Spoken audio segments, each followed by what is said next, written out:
হর হর মহাদেব, জয় শ্রী মহাকাল। তো আমার নাম তরুণ বেহেরা, পিতা দুলাল বেহেরা। আমি আসছি ওয়েস্ট বেঙ্গল পূর্ব মেদিনীপুর খেজুরি থানা থেকে। যাবো হচ্ছে তামিলনাড়ু আদিযোগী বাবা মহাদেব দর্শনে। তো আমি বাড়ি থেকে বেরিয়েছিলাম ইংরেজি 4 আগস্ট সোমবার সকাল 8টায়, 2025 সাল। আজকের হচ্ছে মার্চ ইংরেজি 6 তারিখ শুক্রবার 2026 সাল। তো আজকে আমার বাড়ি থেকে বেরোনো হচ্ছে 212 দিন। তো বিকেলে আমি আজকের দণ্ডি কাটতে বেরোইনি। তো এই মুহূর্তে রয়েছি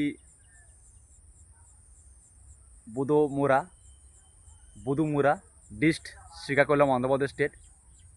তো আগামীকাল সকাল 6টা থেকে, যেখানে আমার দাগ দেওয়া রয়েছে, সেখান থেকে আমি আবার দণ্ডি প্রণাম শুরু করব।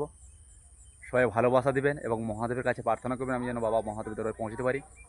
আর দেখুন খুব সুন্দর ভুট্টা গাছ, দেখুন কত ভুট্টা গাছ, দেখুন মনে সবুজের সমাহার, কি সুন্দর লাগছে দেখুন। অসাধারণ, দেখুন অসাধারণ অসাধারণ। আর সবাই মিলে বলবেন হর হর মহাদেব, জয় শ্রী মহাকাল।